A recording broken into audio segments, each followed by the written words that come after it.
দেখলাম মুসলমান দেশগুলি চালাচ্ছে, ঠিক কিনা তারা? বিশ্ব মুসলিমের উচিত একটা করে লাঠি দিয়ে ইয়াজিদ ইমাম হোসাইন যেভাবে সরিয়েছেন, এদেরকে রাষ্ট্র ক্ষমতা থেকে সেভাবে সরিয়ে দেওয়া দরকার, ঠিক কিনা তারা? আলহামদুলিল্লাহ, যদি তালেবানরা ইরান বর্ডার খুলে আফগানিস্তানে ঢুকে যায়, আমরাও হযরত শাহজালাল 800 বছর আগে এসেছিলেন 4000 মাইল দূরে ইয়ামান থেকে বাংলার সিলেটে, যদি তালেবান সৈন্যরা ঢুকে যান আর জর্ডানের বর্ডার ভেঙে তারা ফিলিস্তিনে চলে যান, আমরাও ভারতের বর্ডার ভেঙে সেই যুদ্ধে শরীক হয়ে রক্তের বদলে রক্ত, লাশের বদলে লাশ আমরা নেব, ঠিক কিনা দেখা? তারা রাজি? তো হাত তুলে আল্লাহু আকবার বলে দেখায়, আর জোর আল্লাহু আকবার বলে আমার দেখায়। আল্লাহ তুমি আরে বসো, আল্লাহ তুমি কবুল করে, জোরে করে আমি। 2 নম্বর আরেকটা পদ্ধতি যুদ্ধ বন্ধের আমাদের 71 সাল থেকে আমরা নিতে পারি। আজকে লন্ডন হাইড পার্কে আমি বক্তৃতা করছি না, পশ্চিমবঙ্গের কলকাতার টিপু সুলতান মসজিদের সামনে এই মুহূর্তে আমার মাহফিল চলছে না, ভুটানের ঝর্ণা মসজিদের সামনে কথা বলছি না, সৌদি আরবের আলবাহা আল হাজরা দাম্মামের কোন মাহফিলে কথা বলছি। আজকে কথা বলছি আমাদের প্রিয় মাতৃভূমি বাংলাদেশের রাজধানী ঢাকায় উত্তরায় ইমানদার মুসলমানদের সামনে, ঠিক কিনা? যারা জীবন দিবে কিন্তু ইমান বিক্রি করবে না। তাই আরেকটা পদ্ধতি আপনাদেরকে বলি, সেটা হলো 1971 সালে, যেহেতু এটা প্রিয় মাতৃভূমি বাংলাদেশ, 3টা বিষয় পছন্দ হলে কিছু কথা বলছি, ঠিক কিনা বলেন? একটা বিষয় চলছে, ইসরায়েলি ইহুদিদের রক্তের বদলা আমরা নিয়েই ছাড়বো, ঠিক কিনা? লাশের বদলে লাশ কিভাবে ফেলবেন, যুদ্ধ কিভাবে বন্ধ করবেন, পদ্ধতি বলে দেই। 71 সালে পাকিস্তান সেনা হানাদার বাহিনী মাত্র 7-8 মাসে 30 লক্ষ বাংলাদেশিকে হত্যা করে ফেলেছে। কি বলেন, ঠিক না? হিরস্ত বাংলাদেশি ইয়াহিয়া খান, টিক্কা খান, ভুট্টু খানের উত্তরসূরিরা, তাদের সেনাবাহিনী ঘুমন্ত বাঙালির উপরে নির্বিচারে গুলি করে হত্যা করেছিল, পাখির মতো মানুষ হয়েছে। পৃথিবীর ইতিহাসে, not only Bangladesh, all countries of the world, মাত্র 6-7 মাসে 30 লাখ মানুষ, নিজের স্বজাতি, নিজের দেশের নাগরিক, তখন পাকিস্তান, এটাও পাকিস্তান ছিল, ঠিক কিনা? এভাবে হত্যা করে পৃথিবীতে নজির নাই। কিন্তু বাংলার আবাল বৃদ্ধ বনিতা, ছাত্র, শিক্ষক, কৃষক, শ্রমিক, মুক্তিকামী মানুষ স্বদেশ রক্ষায় মুক্তিবাহিনীতে নাম লিখিয়ে যখন প্রতিরোধ গড়ে তুলল, এবং অক্টোবর, নভেম্বর, ডিসেম্বরের প্রথম সপ্তাহে, এই 2 মাস 10-12 দিনে যখন 5000 পাকিস্তান সেনাবাহিনীর অফিসার, যাদের গায়ে পাকিস্তান সেনাবাহিনীর উর্দি, major, major general, colonel, brigadier, brigadier general, এদেরকে আমার বাংলার বীর সন্তান মুক্তিযোদ্ধারা হত্যা করা শুরু করলো, ঠিক কিনা? 5000 যখন পাকিস্তান সেনাবাহিনী মুক্তিযোদ্ধাদের হাতে নিহত হলো, 1971 সালের 16 ডিসেম্বর আমার লাল সবুজের পতাকার সামনে মাথা নিচু করে ওই পাকিস্তান হানাদার বাহিনী আত্মসমর্পণ করে যুদ্ধ বন্ধ করে বাংলাদেশি হত্যা বন্ধ করতে বাধ্য হয়েছিল, ঠিক কিনা? আজকে আমি আপনাদেরকে বলি, এয়ারপোর্টের কাছে কথা বলছি, এয়ারপোর্টে আমাদের একটা ইতিহাস আছে যেটা কারো নাই। লালনের মূর্তি বসানো হয়েছিল 2008 সালে, ঠিক কিনা বল?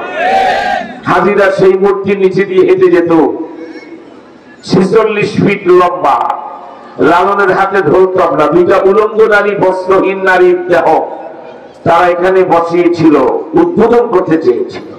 আলহামদুলিল্লাহ, আপনাদের সহযোগিতা নিয়ে সংগ্রাম করে, লড়াই করে 2008 সালের 24 অক্টোবর শুক্রবার আমরা ঐতিহাসিক সংগ্রাম করে সেই মূর্তি উৎখাত করে আল্লাহ বলে মিনার বসিয়েছি। আলহামদুলিল্লাহ বলেন, আলহামদুলিল্লাহ বলেন। তাই সেই মিনারের সামনেই বিশ্ব ইতিহাস আপনাদেরকে রচনা করতে হবে। আজ বাংলাদেশের নোয়াখালী, কুমিল্লা, রাজশাহী, বগুড়া, সিলেট, আগামীকাল সিলেটে কথা হবে ইনশাআল্লাহ। এখন আমি সিলেটে কথা বলছি না, সেই মূর্তি বিরোধী আন্দোলনের মাত্র 1 কিলোমিটার দূরে, ঠিক কিনা? তাই আপনাদেরকে কর্মসূচি দিই, ইসরায়েলের ইহুদিরা যুদ্ধ বন্ধ করে না, মুসলমান নিধন বন্ধ করে না, হত্যা করেই চলেছে। আপনারা খুব তাড়াতাড়ি যদি সম্মিলিতভাবে কর্মসূচি পান ভালো, তা নাহলে এই এলাকা থেকে উদ্যোগ নিয়ে সেই মূর্তি বিরোধী আন্দোলনের বাঁশের লাঠিটা আবার হাতে নিতে হবে। ঠিক কি রাখা, সেই বাঁশের লাঠি হাতে নিয়ে যদি এয়ারপোর্ট গোলচক করে আমরা তল্লাশি বসাই, এটা আমাদের আন্তর্জাতিক এয়ারপোর্ট, বিদেশি পতাকাবাহী গাড়িগুলি তল্লাশি করা হবে।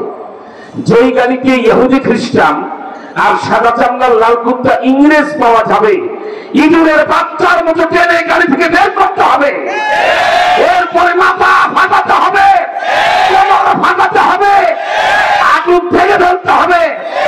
যদি এইরকম এয়ারপোর্ট গোলচক করে ইহুদির লাশ পড়ে, ইসরায়েলি ইহুদির বাচ্চারা ফিলিস্তিন মুসলমানদেরকে হত্যা বন্ধ করতে বাধ্য হবে। ঠিক কিনা বলে?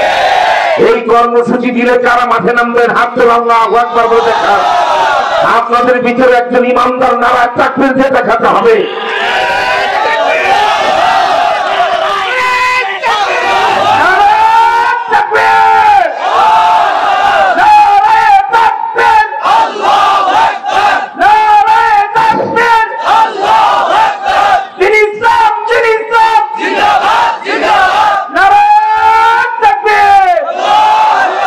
বিশ্ব মুসলিম অস্ত্র ধরো, ইসরায়েল খতম করো। বিশ্ব মুসলিম অস্ত্র ধরো। বাংলাদেশের কোন পুলিশ বিজিবি আপনাকে বাধা দিতে আসবে না, কারণ পুলিশ বিজিবি সেনাবাহিনীর অন্তরে আগুন জ্বলতেছে। ঠিক কিনা বলে? যে অকাতরে মুসলমান হত্যা করা হচ্ছে, ঠিক না? অতএব লাশের বদলে যখন লাশ পড়ে, রক্তের বদলে যখন রক্ত নেওয়া হয়, তখনই শত্রুপক্ষ রক্ত ঝরানো বন্ধ করে। ঠিক কিনা?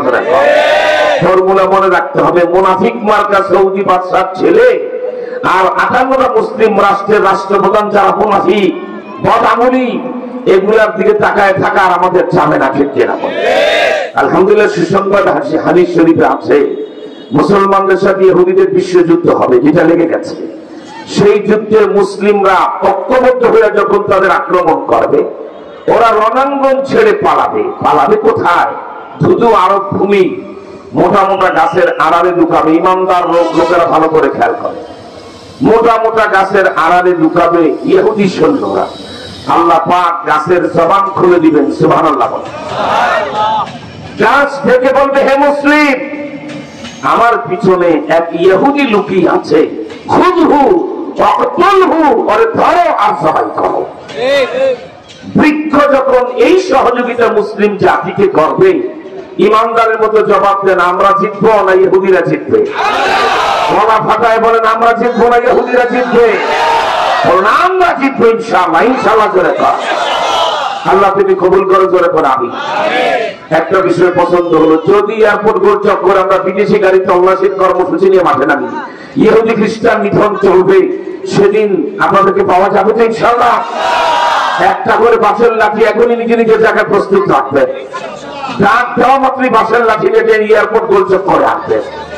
তারপরে ইহুদির বাচ্চাদেরকে আমরা দেখাবো কত ধানে কত চাউল। ঠিক কিনা? দেখো, যত সময় ইসরায়েলের ইহুদিরা গাজা আর ফিলিস্তিনের মুসলমান হত্যা বন্ধ না করবে, তত সময় এয়ারপোর্ট গোলচক করে তল্লাশি আর খোয়াই চলবে। ঠিক কিনা? দেখো, ইনশাআল্লাহ দেখো।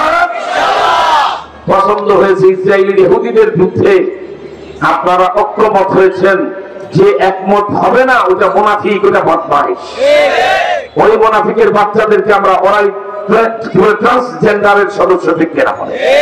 যারা বাংলাদেশে শারীরিক বিবর্তন ঘটিয়ে ছেলেকে মেয়ে, মেয়েকে ছেলে বানাতে চায়, ওই লম্পটের গোষ্ঠীরা কেবল ইসরায়েলের পক্ষ নিতে পারে। ঠিক কিনা? আর বাংলাদেশে আরেকটা ইসলামপন্থী গ্রুপ, তাদেরকে তওবার ডাক দিচ্ছে আহলে হাদিস, তাদের কথাবার্তা ইসরায়েলের ইহুদিদের পক্ষে যাচ্ছে। ঠিক কিনা? ভালো হয়ে যান, তারা আহলে হাদিসের একটা আস্তানাও কিন্তু রাখবো না। ভালো হয়ে যান, ছাড়বো না কাউকে। আমি আস্তানা আর আহলে হাদিসের আস্তানা, এই আহলে খবিসের আস্তানা একসাথে বাংলা হবে।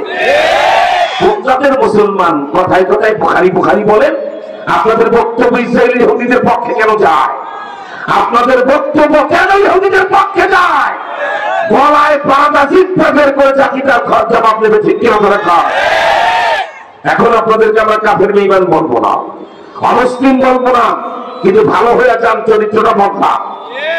ইহুদিদের বিরুদ্ধে আজকে পৃথিবীর মানবতাবাদী হিন্দু বলেন, বৌদ্ধ বলেন, খ্রিস্টান বলেন, মানবতাবাদী সমস্ত মানুষ কথা বলছে তাদের বিরুদ্ধে, ইসরায়েল ফিলিস্তিনের মুসলমানের পক্ষে। আর বাংলাদেশের আহলে হাদিস নাম কি? আগামাতা সপ্তাহে কালো মা বাবা নাম রাখে লাল মিয়া, আগামাতা সপ্তাহে বাজে নাম রাখে আহলে হাদিস। ওদের বাপ দাদা 14 গোষ্ঠী একটা হাদিসের কিতাব লেখে নাই। বুখারী ওদের বাপ দাদার লেখা না। কথায় কথা বুখারী বুখারী বুখারী বুখারী হাদিস, বুখারী বুখারী কি তোমার বাপ? বুখারীকে জানো? আব্দুল্লাহ ইবনে মুবারকের ছাত্র। আর আব্দুল্লাহ ইবনে মুবারক ইমামে আযম আবু হানিফার ছাত্র। অতএব আবু হানিফা তোর বাবার বাবা। কি বলে ঠিক না? এই ব্যাপারে আজকে কথা বলবো না, শুধু বলবো আপনাদের ঈমান আকীদার ব্যাপার পরে কথা হবে, কিন্তু ইসরায়েলি ইহুদিদের পক্ষে যদি আরেকটা কথা যায়, এই ঢাকা শহরে একটা আহলে হাদিসের আস্তানা আমরা রাখবো না, ঠিক কিনা বলে? লাঠিটা মজবুত ভাবে বানায় ফেলেন সবাই, ইনশাআল্লাহ বলে। এটা পছন্দ হয়েছে, আপনারা ইসরায়েলের ইহুদিদের বিরুদ্ধে ডাক দিলে মূর্তি বিরোধী আন্দোলনের মতো লড়বেন, ইনশাআল্লাহ বলে, ইনশাআল্লাহ বলে। আমার ভাইরা, তুই এই বিষয়টাই বলি, আমরা তো ঘোষক বলেছে আপনাদেরকে নেয়ামতুল্লাহ আমিন সাহেব, আমরা বাংলাদেশে গাইডলাইন দিলাম। প্রথম আপনাদের দোয়া, আমার হাতে কিচ্ছু নেই, সব আল্লাহর দান। এয়ারপোর্ট গোলচক্করের মূর্তি যদি হিসেবে উদ্ধার করতে না পারতাম, উদ্বোধন হয়ে গেলে 30 লাখ হুজুর পাইটা বর্তমানে খাওয়াইলে এই মূর্তি কোনদিন সরাইতে পারতেন না।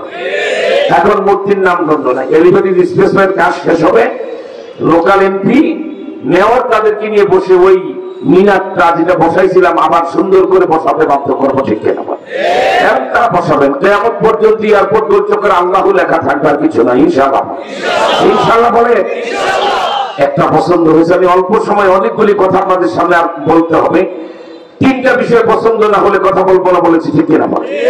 একটা বিষয় পছন্দ হয়েছে, 3 ভাগের 1 ভাগ পেলেন, আলহামদুলিল্লাহ। 2 নম্বর বিষয় আমারও বলি, আজকে তো আমি বিদেশি কোনো মাহফিলে কথা বলছি না, ঠিক না? আজকে কথা বলছি আমাদের বাংলাদেশের রাজধানী ঢাকা, মসজিদের শহর, the city of the মস্ক of the world, মসজিদের শহর। মাইকের সিস্টেম, সাউন্ড কিছু আমার পছন্দ হচ্ছে।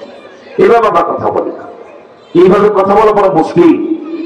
মাইকওয়ালাকে বলবো কালকে আলেমদের দোয়া চাইলে এই কাছে একটা হরেন আপনি লেখান, বা এখানে একটা খুঁটি দেবেন, ছোট্ট একটা হরেন, মিষ্টি আওয়াজ যেন বক্তা কানে শুনতে পায়।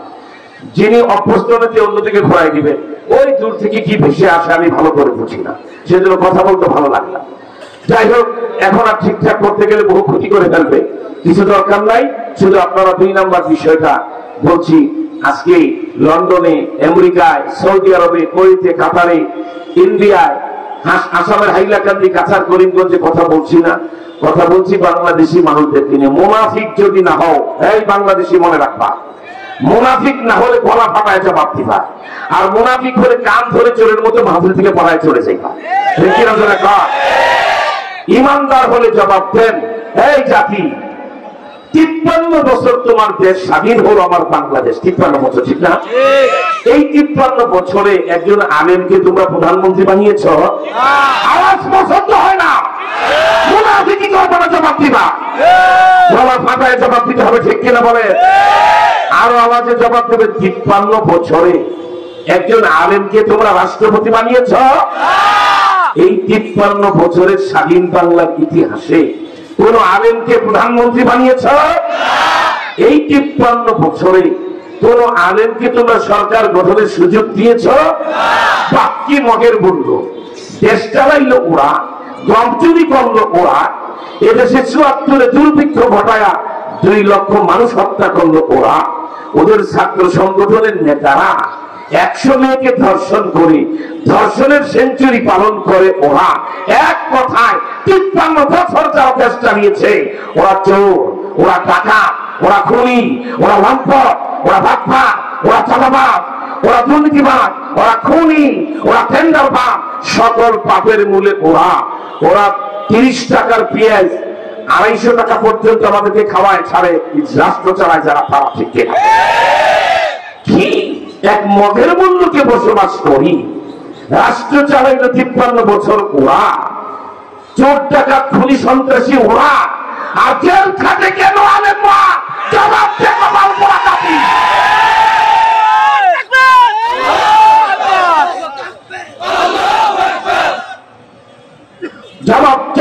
ওলামায়ে কেরাম কি চোর?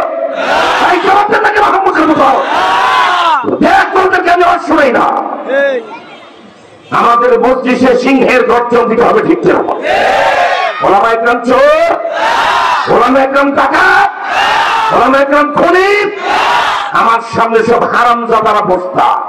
যদি তোমার মা বাবার বিয়েতে কোনো আলেম না পড়াইতো, মরে গেলে কুত্তার মতো খবরে যাইতে আলেম জানাজা না পড়ে, মসজিদে যাইয়া মুসলমান হিসেবে এতিমের মতো দাঁড়িয়ে থাকতা, যদি একজন আলেম আজান দিয়ে আরেকজনের নামাজ না পড়াইতো। কি আশ্চর্য! তোমার আপনজন ওলামায়ে কেরাম, তোমার দুনিয়া আখিরাতের কল্যাণ চায় ওলামায়ে কেরাম। দুধ এত সাদা না, ওলামায়ে কেরাম এত সাদা চরিত্রের অধিকারী, ঠিক কিনা? সেই ওলামায়ে কেরামকে জেলখানায় রেখে তোমরা বহাল তবিয়তে হেঁটে চলেছ মদিনাওয়ালার সামনে হাসরের ময়দানে জবাব দেওয়া যাবে না। আমার মাহে রমজানে ওলামায়ে কেরামকে গ্রেফতার করা হয়েছিল, ঠিক কিনা? ইমানদার থাকলে দেশে আফেন্দি সাহেব 8 টাকার তারাবি হয়েছে, আর 12 রাকাত পড়া যাবে না, টিভি অফিসে যায় পড়তে হবে। তোর পাপের দেশ, তারাবির নামাজ শেষ করা যাবে না। এটা যারা করেছে ওদের গলায় 12 একদিনের জবাব আদায় করতে হবে, ঠিক কিনা? এই জবাব দেওয়া না কেন, ঠিক না? সাখাওয়াত হোসেন রাজি বাংলাদেশের একজন পণ্ডিত আলেম, ঠিক কিনা? ইফতারের 1.5-2 মিনিট বাকি। মাসে কত গরমের দিনে রোজা, একজন রোজাদারের ইফতারের প্রতি কতটা মন আকৃষ্ট হয়, ঠিক না? 2 মিনিট বাকি, ইফতার করা যাবে না, চলেন আমাদের সাথে। ইফতারের প্লেট থেকে আলেম ধরে নিয়ে গেল, তারাবির নামাজ থেকে আলেম বের করে নিয়ে যায়। সেহরির আধা ঘন্টা আগে আমাকে গ্রেফতার করে নিয়ে যাওয়া হলো। নিরপরাধ ওলামায়ে কেরাম ওসি, 3 ওসি, 2 জন সার্কেল এসপি, 30 জন পুলিশ গাড়ির বহর নিয়ে সেহরি খাওয়ার আধা ঘন্টা আগে মুন্সিগঞ্জ সদর, মুন্সিগঞ্জ শহরের 9 নম্বর ওয়ার্ডে, যেখানে খতমরবত মার্কাজ মসজিদ মাদ্রাসা আমার বাসভবন, থানার ওসি ঢুকেই নিজের ইউনিফর্মটা এইভাবে ধরে বলছে, হুজুর এই পোশাকটা গায়ে রাখতে মন চায় না। হেফাজতের হরতালের দিন আপনি যে উপকার করলেন, এই মুন্সিগঞ্জ শহরে হরনম খুলে দিলেন, পুলিশকে বসতে দিলেন রোদের মধ্যে যেন কষ্ট না পায়, ভিআইপি বাথরুম খুলে দিলেন যেন আমরা হাইকমান্ড ব্যবহার করতে পারি। দুপুরবেলা সরকারের পুলিশকে আপনার পকেটের টাকা 600 টাকা দিয়ে তরমুজ খাওয়াইবে। 30 কিলোমিটার দূরে মাওয়া রোডে একটা গন্ডগোল হয়েছে, এবং সেখানে মধুপুরের বিশ্ববন্ধু জাতির মুরব্বী বৃদ্ধ মানুষ, ঠিক কিনা? 90-এর উপরে বয়স, উনি গুলিবিদ্ধ হইলেন। এর প্রতিক্রিয়া একটা গন্ডগোল হয়েছে, মামলাও হয়েছে। তো আপনি তো 30 কিলোমিটার দূরে মুন্সিগঞ্জ শহরে আমাদের পুলিশের সামনে সারাদিন আমাদেরকে সহযোগিতা করলেন, সেই মাওয়া রোডের নিমতলির 10টা মিথ্যা মামলায় আপনাকে গ্রেফতার করতে হবে? এই চেহারা আল্লাহকে হাসরের ময়দানে কিভাবে দেখা? পুলিশ বলেছে, আলহামদুলিল্লাহ বলে। আমার ভাইরা, এইভাবে ওলামায়ে কেরামকে গ্রেফতার করে না। যদি আমার সামনে যারা বসা, যদি ইমানদার মুসলমানের দেশে থাকতো, পরের দিন সকালবেলা রোজা মুখে বদর যুদ্ধের মতো একটা করে লাঠি নিয়ে গর্জে উঠতো 18 কোটি মুসলমান, ঠিক কিনা? মাহে রমজানে ওলামায়ে কেরাম গ্রেফতার কেন? জবাব চাই, জবাব দাও। বলেন ঠিক না? জবাব তো দিতে পারেন নাই, সুতরাং তওবা করার সময় হচ্ছে, তওবা করতে হবে, ঠিক কিনা? বলে পাশের মসজিদে আজান হচ্ছে, আমি একটু আজানের জবাবটা দিয়ে নিই, কথা শুনতে হবে। আল্লাহু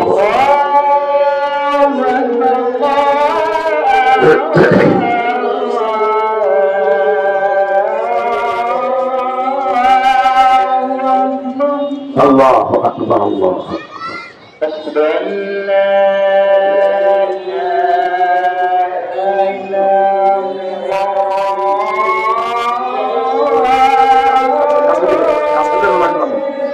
أشهد أن لا إله إلا الله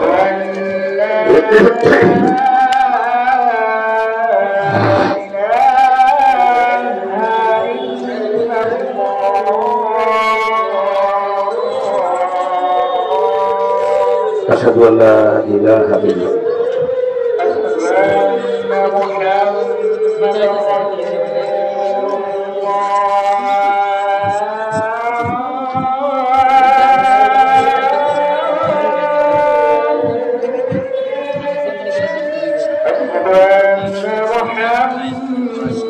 محمد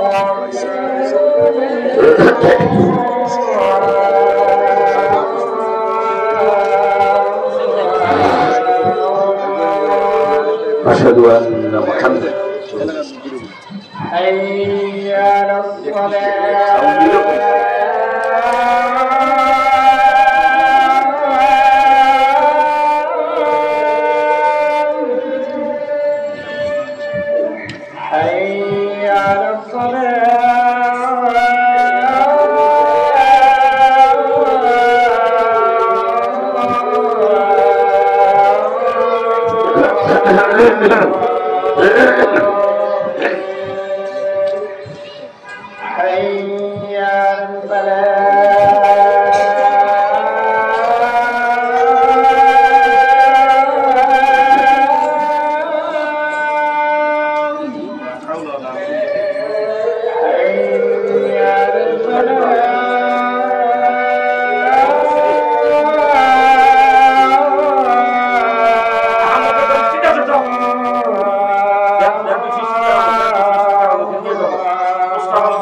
আল্লাহু আকবার আল্লাহ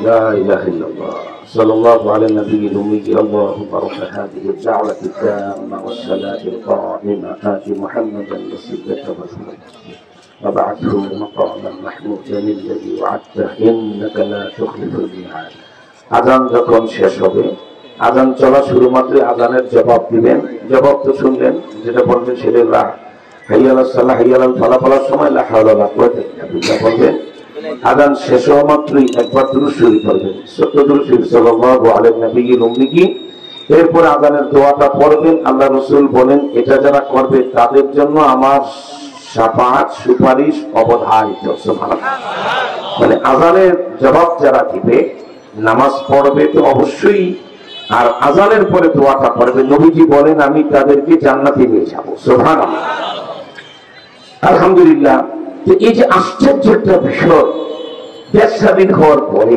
একজন আলিমও রাষ্ট্র ক্ষমতায় হ্যান্ডেলিং করে এক বস্তা গম চুরির সুযোগ পায় নাই ঠিক কিনা সুযোগ দিয়ে দেখতে আলেমরা চুরি করে কিনা তাহলেই তো সুযোগ আরো যদি মন চায় এই পেশাব পায়খানা খেতে অনেকে বলে হুজুর একটু দোয়া করেন আল্লাহ যেন এই দেশ ইসলামিক হুকুমত দেয় এই নারী নেতৃত্ব থেকে হাসিনা খালেদা অমুক্তময় শাসন থেকে আমাদেরকে মুক্ত করে তাহলে আশ্চর্য কথা আমল করবে হাসিনা খালেদা মার্কা আর কোমর শাসন আল্লাহ দিবে তাই না চরিত্র বদলাও মাথায় টুপি লাগাও গালে দাড়ি লাগাও ওজুরাকে মেসওয়াক করো খাওয়ার আগে দস্তরখান বিছাও মিথ্যা কথা ছাড়ো হারাম খাওয়া ছাড়ো রাতের অন্ধকারে তাহাজ্জুদের সেজদা লম্বা লাগাও গোটা জাতির চরিত্রটাকে হেফাজত করো দেখবা ওমরি শাসন চলে আসছে ঠিক কিনা আল্লাহ তুমি কবুল করো বলেন আমিন আমার ভাইরা এই নিরপরাধ উলামায়ে কেরাম এই যে শেখুল হাদিস আল্লামা মামুনুল হক সাহেব বাবাও শেখুল হাদিস নিজেও শেখুল হাদিস বয়সটা 52 শুরু হয়েছে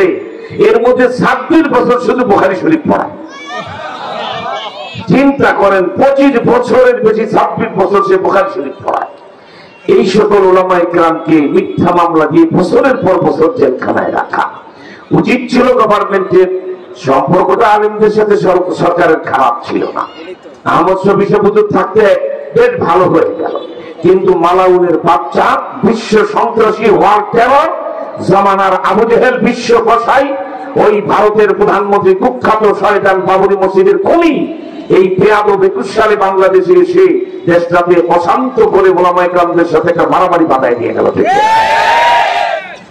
আমার ভাইরা কথার ফাঁকে কথা বলে নিতে হবে বাবরি মসজিদ আমাদের 400 বছরের ঐতিহ্যবাহী মসজিদ ছিল এটা ভেঙেছে এই মুদির দল বিজেপি তারা এই মসজিদটা ভেঙে টুকরা টুকরা করলো এরপরে দীর্ঘদিন এই ব্যাপারে ভারতের সুপ্রিম কোর্টে মামলা চলেছে এখনো নেটে সার্চ দিয়ে দেখুন মামলার রায় যেটা বেরিয়েছে সুপ্রিম কোর্টের চূড়ান্ত রায় বেরিয়েছে যে যেখানে হিন্দুরা দাবি করছে বাবরি মসজিদ রাম মন্দিরের উপরে নির্মাণ হয়েছে, কয়েকবার এখানে মাটি খনন হয়েছে, কোন বাড়ি মন্দিরের কোন অস্তিত্ব পাওয়া যায়। তার মানে নির্ভেজাল জায়গায় মুসলমানরা মসজিদ করেছে, ঠিক না? একটু ভেজাল থাকলে সেই মসজিদে আমরা নামাজ পড়তে চাই না, ঠিক না? না জায়গা অক্ষ করাও, এ জায়গা বই ঢুকি না, ফল নাকি নাকি বলেন, ঠিক না? ভারতের সুপ্রিম কোর্টের রায়ের বক্তব্য হলো কয়েকবার খনন করেও হিন্দু মন্দিরের কোন অস্তিত্ব পাওয়া যায়। তার মানে সম্রাট বাবর বৈধ জায়গায় সঠিক জায়গায় তিনি মসজিদ নির্মাণ করেছিলেন, ঠিক কিনা? সুতরাং ভারতের সুপ্রিম কোর্ট রায় দিল এটা বাবরি মসজিদের জায়গা, মসজিদেরই জায়গা।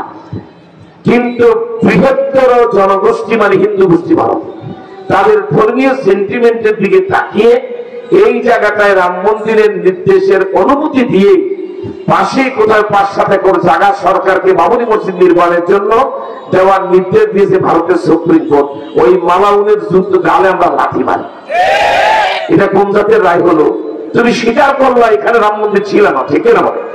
আবার তুমি বলছো ভারতের বৃহত্তর জনগোষ্ঠীর ধর্মীয় সেন্টিমেন্টের দিকে কি বলে লক্ষ্য রেখে এখানে রাম মন্দির হবে, আর আশেপাশে কোথাও কয়েক একর জায়গাতে সেখানে বাবরি মসজিদ নির্মাণের তোর জায়গায় আমরা লাঠি মারি, তোর জায়গায় আমরা পেশাব করি, ঠিক কিনা? আমি আল্লাহকে হাতের নাতে জেনে বলছি, মামুনুল হক সাহেব সহ আমরা জেলখানায় ঘাস কাটি নাই, পরিকল্পনা নিয়ে এসেছি 2040 সালের মধ্যে বাংলাদেশ ইসলামী রাষ্ট্র হবে ইনশাআল্লাহ। দুর্বার লড়াই হবে ইনশাআল্লাহ। বাংলার হাইকোর্ট, সুপ্রিম কোর্ট, জজ কোর্ট, আইন আদালত, স্কুল, কলেজ, ইউনিভার্সিটি, ব্যাংক, বিমা সবকিছু আল্লাহর হুকুমে চলবে। মমতাজের গানে আর সংসদ চলবে না, কোরআনের তেলাওয়াতে বাংলার সংসদ চলবে ইনশাআল্লাহ। ইনশাআল্লাহ জোরে কর। আমার ভাইরা সেই নিরপরাধ ওলামায়ে কিরামকে বছরের পর বছর জেল কাটায়া একটা মামলার একজনের বিরুদ্ধে প্রমাণ করা জানে সব মিথ্যা। আর মামলা কি? মানিব্যাগ চুরি, চেইন চুরি, গাড়িতে ইট নিক্ষেপ, তারপরে কি যেন পুলিশের কাছে বাধা দান, এগুলি কি মামলা? এগুলি পাপ পানি, ঠিক কিনা? কি বলেন, ঠিক না? আমার ভাইরা সেজন্যই তো সরকারকে আমরা আহ্বান জানিয়েছি, মামলা যেহেতু মিথ্যা, তাড়াতাড়ি ওলামায়ে কেরামকে ছেড়ে দিয়ে নিঃশর্ত ক্ষমা চান, সম্পর্ক স্বাভাবিক করেন, আপনাদের উপকার হবে। না হলে আসমানের মালিক কারো চাকরি করে না, যাকে ধরেন ঝাড়ে বংশে নির্মূল করে দেয়, বংশে বাকি দেওয়ার কাউকে রাখেন না, কি বলেন, ঠিক না? সুতরাং জানতে চাই, মামুনুল হক সাহেব ওলামায়ে কেরাম কি এভাবেই জেল খাটবে, না ব্যবস্থা নেওয়ার দরকার? হ্যাঁ, চিৎকার করে বলেন, ব্যবস্থা নেওয়ার দরকার কিনা? সব মুখ আপনাদের সামনে আজকে খুলবো না। জাতির মুরব্বী সেজে যারা মজলুম জেলখানার আলেমদের নাম নিয়ে দোয়া করতে পারে না, ওরাই হলো এ জমানার ফেরাউন। সময় মতো এরা মাদ্রাসার ছাত্রদের গজারির লাঠির শায়েস্তার সম্মুখীন হতে পারে। কি বুজুর্গ সেজেছেন, মামুনুল হক সাহেবের নামটা নিয়ে দোয়া করতে পারেন না, জেল খাটলো ওলামায়ে কেরামদের নাম নিয়ে দোয়া করতে পারেন না। আপনি যে কোন জাতের আমিলুল উমারা আর কোন জাতের বড় হুজুর সময় মতো জাতিটার হিসাব নিকাশ করবে, ঠিক কিনা? কি বলেন, ঠিক না? কেউ ছাড় পাবে না, কোন মুনাফিক ছাড়বো না। আর হেফাজত ইসলামের ব্যাপারে যেহেতু বাবুনগরী হুজুর থাকতে আমাদেরকে গুরুত্বপূর্ণ মনে করে হেফাজতের দায়িত্ব দিয়েছিলেন, সেই হেফাজত এখন আমরা নাই। হেফাজতের ব্যাপারে কোনো কথা নাই, যা পারে তারা করেন, যেহেতু তারা ব্যর্থ, কারণ তারা সক্ষমকে নির্বাচনের আগে ওলামায়ে কেরামকে বের করে ফেলতে পারতেন, ঠিক কিনা? এখন 2 নম্বর বিষয়টা আপনাদেরকে পছন্দ হয় কিনা দেখি। 10 লাখ যুবক, 10 লক্ষ মানুষ যুবক যদি কাশিমপুরে, গাজীপুরের কাশিমপুর কারাগারে সমাবেশ ডাকা হয়, মুরব্বীরা কেউ যাবে না, বাড়িতে নফল রোজা রাখবে আর থাকবে। আপনার নামাজ এখানে হবে, এখানে সামনে মসজিদে কোন একটা জামাত। খুব অল্প কথা, কয়েক মিনিটের ভিতরে আপনাদের আমি বলে ফেলি, 3-4 মিনিট আছে। আপনাদেরকে যদি বলা হয় 10 লাখ যুবক আর 10 লাখ বাঁশের লাঠি সহ কাশিমপুর কারাগার ঘেরাও করে প্রধানমন্ত্রীকে 2 ঘন্টার আলটিমেটাম, মামুনুল হকদেরকে আমি নির্বাহী আদেশে ছেড়ে দেন, ছেড়ে দিলে দোয়া করে চলে আসবো, না ছেড়ে দিলে 10 লাখ বাঁশের লাঠি একসাথে কারাগারে আঘাত করবে, ঠিক কিনা? এই কর্মসূচি দিলে কারা জামের হাত তোলা, আল্লাহু আকবার বলে দেয়, আর জোর আল্লাহু আকবার বলে আওয়াজ করে দেখা। হাত নামা।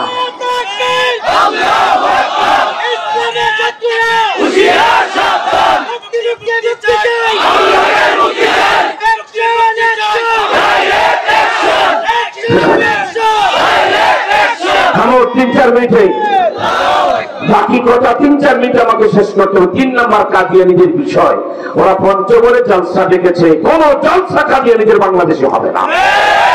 আমি খুব তাড়াতাড়ি আপনাদেরকে বলবো, অল্প সময়ের ভিতরে যাদের হাতে টাচ মোবাইল আছে এই মুহূর্তে 3 মিনিটের বক্তব্য জলদি রেকর্ডিং করুন। আমি কাদিয়ানীর পরিচয় বলে দেবো, এটা ফেসবুকে প্রচার করবেন জলদি, খুব দ্রুত।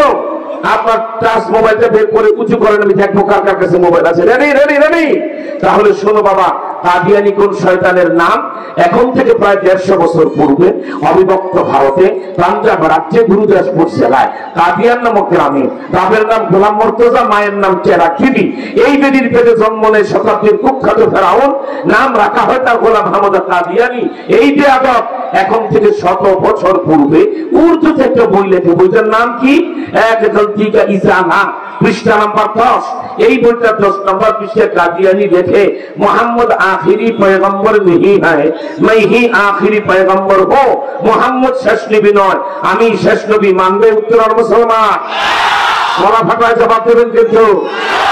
ওই একই বইয়ের পরের পৃষ্ঠায় বেয়াদব লেখে, বইটির নাম আবার বলছি, এক গলতিকা ইজালা, পৃষ্ঠা পিছিয়ে দাও, এক গলতিকা ইজালা, পৃষ্ঠা নাম্বার 11। আমার ভাইরা, এই বইয়ের 11 নম্বর পৃষ্ঠায় বেয়াদব লিখে, মাই মোহাম্মদ সে পারকার নবী হো, আমি মোহাম্মদের চেয়ে আরো বড় নবী। মেনে নেওয়া যায়? গলা ফাটা জবাব দিয়ে মেনে নেওয়া যায়? কোথায় কোতালি, কোথায় জুতার কালি? কোন জায়গায় আইয়ুব খান, কোন জায়গায় সিঙ্গেল পা? কোথায় মোহাম্মদ সাল্লাল্লাহু আলাইহি সাল্লাম রাস্তা দিয়ে হেঁটে গেলে গাছের ডাল ফাঁকা হয়ে তারে বাতাস, উড়ন্ত পাখির ঝাঁক আমার রাসূলের মাথার উপরে জমা হয়। রাস্তা দিয়ে হেঁটে গেলে ওর দুম্বার ঝাঁক ঘাস খাওয়া বন্ধ করে এক নয়নে অপলকে নবীজির দিকে তাকিয়ে থাকতো, ঠিক কিনা জানে? সেজন্য আমার ভাইদেরকে বলি, এই বেয়াদব কাদিয়ানী এদের পরিচয় বলেছি, আর খতমের মধ্যে কাকে বলে সেটাও 1 মিনিটে বলে দেই। সবাই জিজ্ঞেস করি, জবাব দেন। গলা ফাটায় আল্লাহ কয়জন? আওয়াজটা পছন্দ হলো না? আল্লাহ কয়জন? মুখে বললে চলবে না, একটা আঙ্গুল উঁচা করে দেখায় দেন আল্লাহ কয়জন। আমি প্রশ্ন করবো, আল্লাহ কয়জন? 3 বার বলবেন, একজন একজন একজন। আল্লাহ কয়জন? আরো সোজা করেন আঙ্গুল, বন্ধুকে নলের মতো উঁচা করে। এক আল্লাহর পরে কোন আল্লাহ আছে? এইরকম দেখা যায় নাই নাই নাই নাই। যার হাত যত তাড়াতাড়ি করবে তার সব তত বেশি হবে। আল্লাহর পরে কোন আল্লাহ? আমাদের নবীর পরে আর কোন নবী? হাত নামান। 1 ঘন্টার বাকি ওয়াজ 2 মিনিটে শেষ। আল্লাহর পরে আল্লাহ নাই, মুহাম্মদ সাল্লাল্লাহু আলাইহি ওয়াসাল্লামের পরে নবী নাই, এটাই খতমের উপর ঠিক কিনা বলে? যে আয়াত পড়েছিলাম খাতামান নবিয়্যিনের তাফসীর বলে দিলাম, আল্লাহর পরে যেমন আল্লাহ নাই, আমাদের নবীর পরে আর নবী নাই। মক্কা শরীফের হুজুর আওলাদে রাসূল, দেশের শীর্ষ জেলখাতে উলামায়ে কেরাম, ঢাকার ওই পারে মুন্সিগঞ্জে 1 মার্চ খতমের প্রতি ইজতেমায় হাজির হবেন। নাম দেখলে বেহুশ হয়ে যাবেন আপনারা। রফিকুল ইসলাম মাদানী বলেন, এরপর আমির হামজা বলেন, তারপরে কি যেন বলা হয় আপনার জুনায়েদ আল হাবিব বলেন, সাকাত হোসেন রাজি বলেন, এরপরে কি বলা হয় আপনার হাবিবুল্লাহ মাহমুদ কাসিমি বলেন, আলী হাসান ওসামা বলেন। বুঝতেই পারতেছেন কিয়ামতটা কি হবে, ঠিক কি না? ঢাকার ওই পারে মুন্সিগঞ্জে খতমের প্রতি ইজতেমা। এখন যেহেতু মসজিদে জামাত শুরু হয়ে যাবে, বয়ান শেষ, আল্লাহ যদি বাঁচায় রাখে, সময় নিয়ে এই মাহফিলের জন্য আগামী বছর বেঁচে থাকলে আলাদা বরাদ্দ হবে। একটা পোস্টার, একটা স্টিকার, শুধু মসজিদ মাদ্রাসার যারা ইমাম বা মাদ্রাসার শিক্ষক, বড় মাদ্রাসার ছাত্র, ওনারা স্টেজ থেকে নিয়ে যাবেন। আলহামদুলিল্লাহ সবাইকে নামাজের ছুটি দিয়ে, যেহেতু জামাতে যারা পারেন মসজিদে যাবেন, মনে হয় জায়গা হবে না, এখানেও জামাত হবে। সকলের কাছে দোয়া চাই, আল্লাহ যেন মামুনুল হক সাহেবকে মুক্ত করেন, ইসরায়েলের ইহুদির বাচ্চারা ধ্বংস হয়ে যায়, আর বিশ্ব মুসলিম জিন্দাবাদ, কাদিয়ানীরা নিপাত যাক, ঠিক না? ধরে বলেন। পোস্টার স্টিকার যারা নেবেন, ওলামায়ে কেরাম খুব দ্রুত সামনে আসেন, এখানে দিয়ে দাও।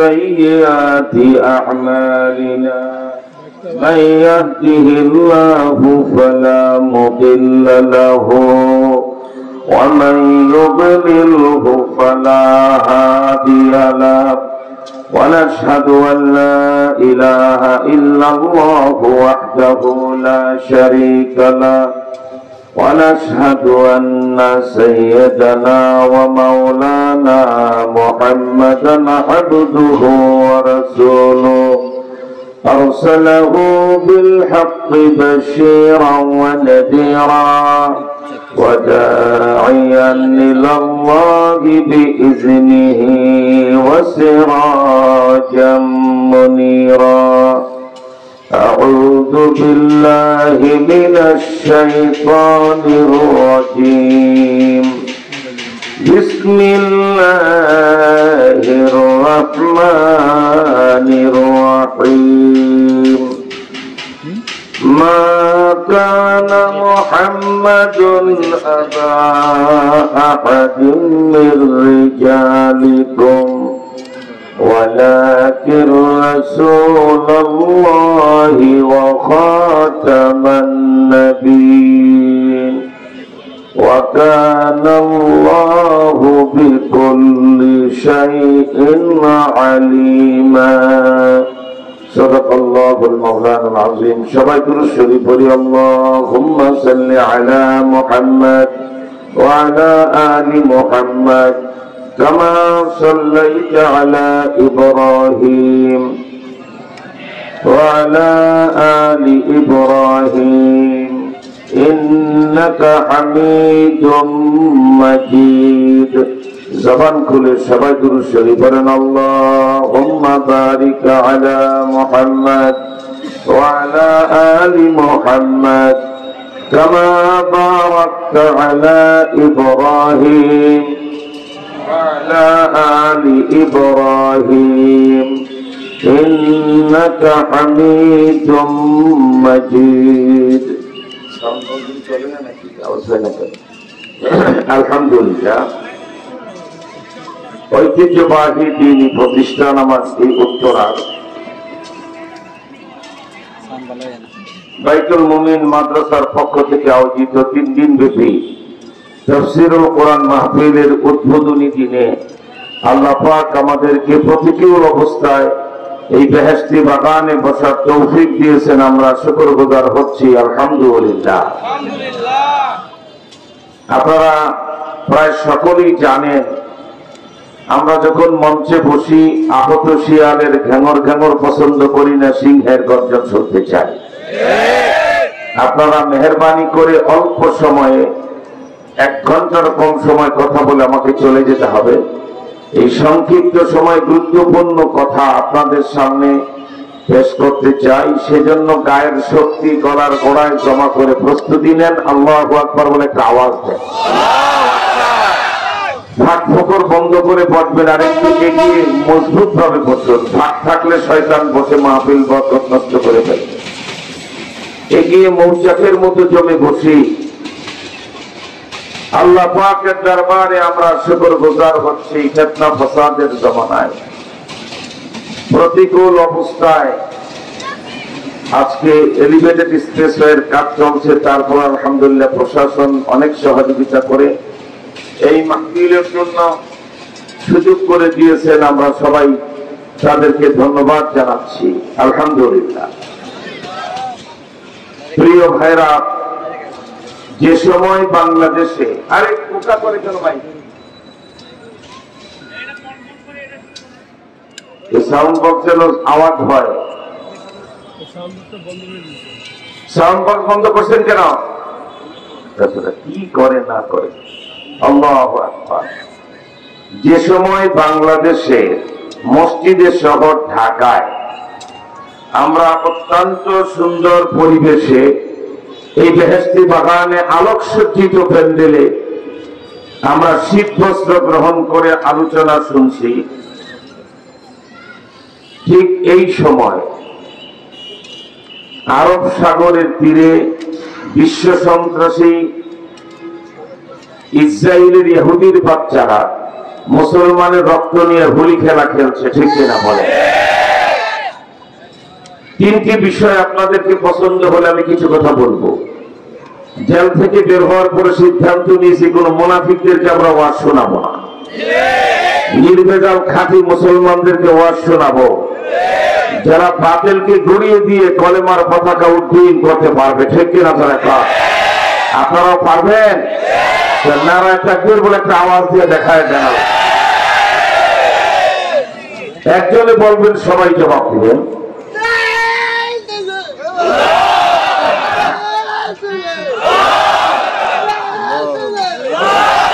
আল্লাহ তুমি হেফাজত করো, সবাই বলেন আমিন।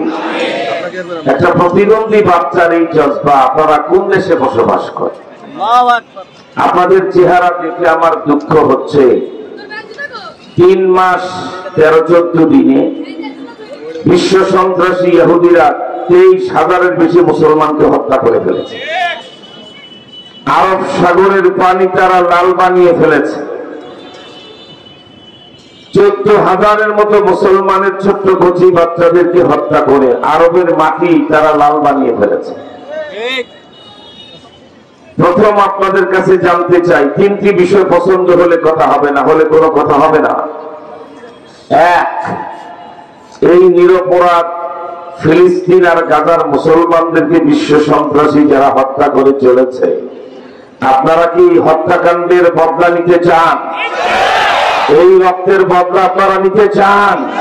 কারা কারা চান? তো হাত তুলে আল্লাহু আকবার বলে চিৎকার করুন। আরো জোরে আল্লাহু আকবার বলে চিৎকার করুন।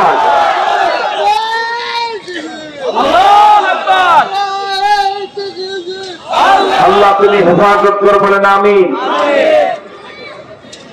এই প্রতিবন্ধী বাচ্চাটা ছাড়া কোন ইমানদার বদলে মুজাহিদ স্লোগান দেবেন। ও তো আপনাদেরকে রাস্তা দেখায়, আপনাদেরকে শিক্ষা দিল তোমরা কেন সুস্থ আছো, তোমরা তো এখন ইমানই সুস্থ না।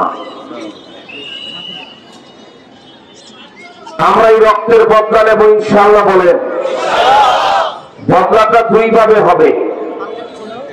আমি খুব সংক্ষেপ করে আপনাদেরকে বলবো, ইসরায়েলের ইহুদির বাচ্চারা যেভাবে মুসলমান নিধন করে চলেছে, আফগানিস্তানের কিছু তালেবান সৈন্য অনানুষ্ঠানিক ভাবে ফিলিস্তিনে ঢুকে গেছে, এটা শোনার পরে আমেরিকার প্রেসিডেন্ট জো বাইডেন আর ইসরায়েলের প্রধানমন্ত্রী ডায়রিয়া শুরু হয়ে গেছে।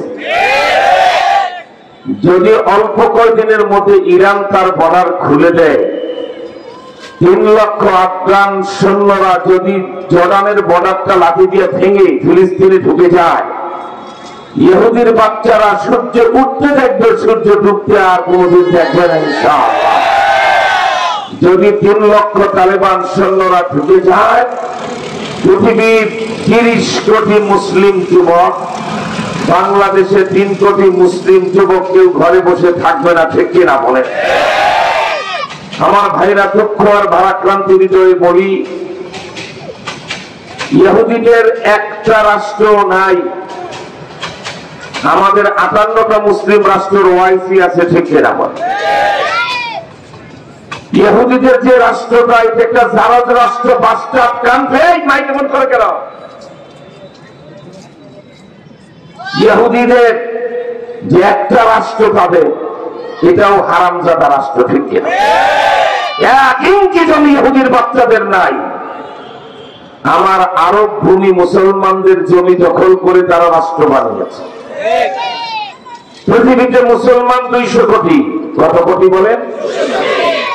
আর ইহুদিরা হলো কত কোটি বলতে পারেন? পৃথিবীতে ইহুদি কত কোটি? 1,40,00,000 মাত্র। এই রাস্তায় খরচ হয়ে যাওয়ার কথা, কি বলেন ঠিক না? এর মধ্যে 35-40 লক্ষের মধ্যে ইসরায়েলে বসবাস করে সম্ভবত, বাকিরা ইউরোপ, আমেরিকা সব পৃথিবীর বিভিন্ন দেশে বসবাস করে।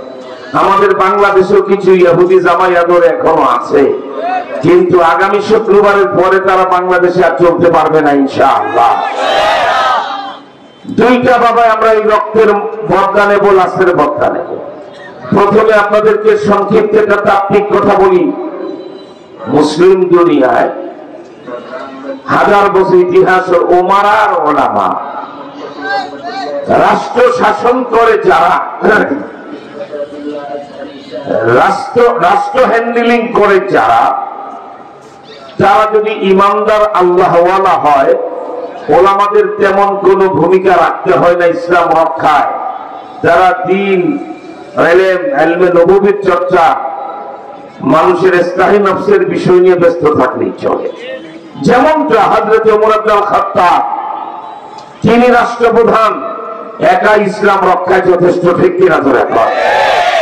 সে কারণে উলামায়ে ইকরামদের মাথার মুকুট, শ্রেষ্ঠ মুফতি সাহাবায়ে ইকরামদের মধ্যে হযরত আব্দুল্লাহ ইবনে মাসউদের কোনো মাথা ব্যথা নেই ইসলাম রক্ষায়, কারণ আমিরুল মুমিনিন একাই যথেষ্ট ইসলাম রক্ষায়, ঠিক কিনা?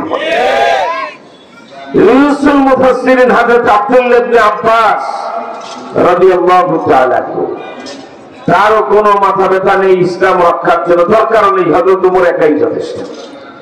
সে কারণে ওমরি শাসনে চুল পরিমাণ ইসলামের ক্ষতি করার সাহস কোন নাস্তিক মোরতাদ পায় নাই, ঠিক কিনা?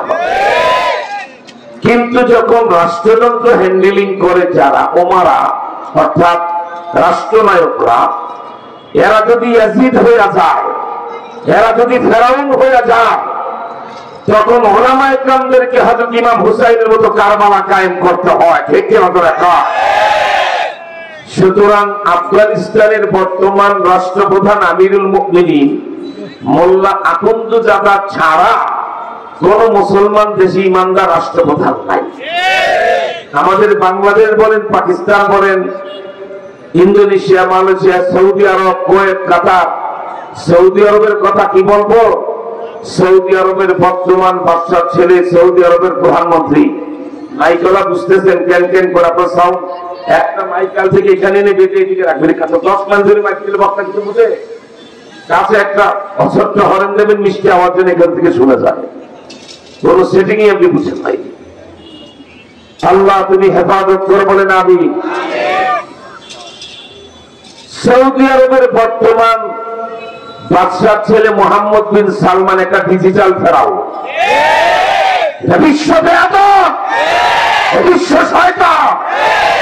আল্লাহ রাসূল যে দেশের মাটির নিচে ঘুমায়, সেই দেশে সে মেয়েদেরকে উলঙ্গ নাচের কনসার্ট বৈধ করে দিয়েছে। স্টেডিয়ামে যে মেয়েরা খেলা দেখবে, অর্ধলঙ্গ হয়ে নাচানাচি করবে, এটা সে বৈধ করে দিয়েছে। মেয়েদেরকে ড্রাইভিং লাইসেন্স দিয়েছে, আরো সমস্ত অপকর্ম সে চালু করেছে। এই সৌদি আরবি এখন 58টা মুসলিম রাষ্ট্রের নেতৃত্ব করে। ইসরায়েলের ইহুদিরা মুসলমানদেরকে হত্যা শুরু করার পরে কয়েকবারই ওআইসির বৈঠক হলো, প্রত্যেকটা বৈঠকেই তারা নিন্দা প্রস্তাব পাশ করে। আমরা ওই নিন্দা প্রস্তাবের লাঠি মারি। একদিকে রক্ত আর লাশ মুসলমানের ঝরছে, আরেকদিকে নিন্দা প্রস্তাব যারা গ্রহণ করে ওরা মুনাফিক, ওরা বদমাশ। ওআইসির উচিত ছিল 58টা মুসলিম রাষ্ট্র, প্রত্যেক রাষ্ট্র 1 লক্ষ করে সৈন্য দিবে। 58 লাখ সেনাবাহিনী যদি ফিলিস্তিনে সকালে ফজরের পর মোতায়েন হয়, মাগরিবের আগে ইহুদি রাষ্ট্রটা পৃথিবীর মাটির সাথে মিশে যাবে।